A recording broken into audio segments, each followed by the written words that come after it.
Calm your mind with chakra-based meditation music. Saregama Karwa Wellness.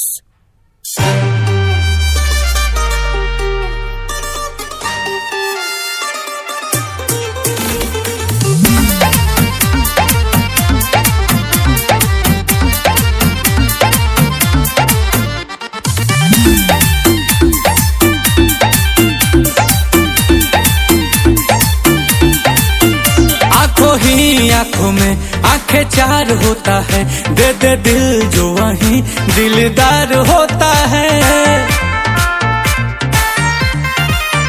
आंखों में आंखें चार होता है, दे दे दिल जो वहीं दिलदार होता है। अपने सनम को प्यार से हमको थोड़ा देखा कीजिए।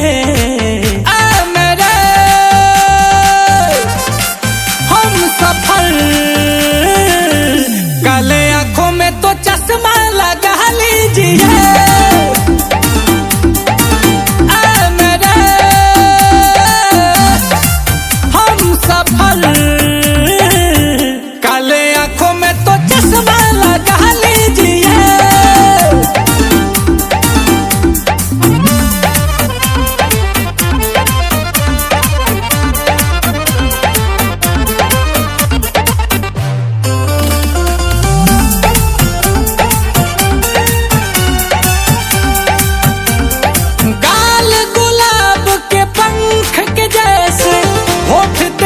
मधुशाला है, कह दो सभी से आज अभी से आपका ये दिल वाला है।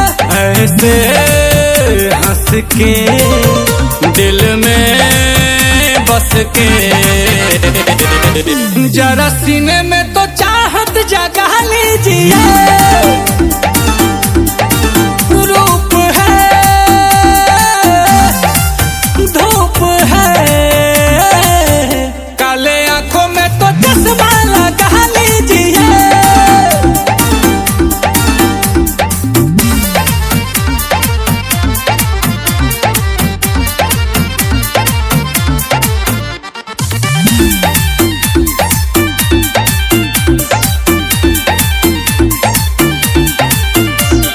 हुस्न की रानी तू मस्तानी, मौसम की बहार है तू। ताजमहल सी कोई गजल सी, नील कमल की प्यार है तू। ओ मेरी जान जा आएगा मजा, मेरे मीत ये गीत गुनगुना लीजिए। मेरे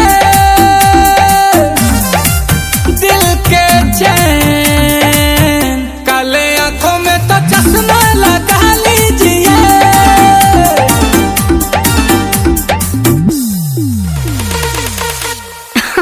अरे पूरा इंडिया हिली बाबू, खाली तू देखत जा।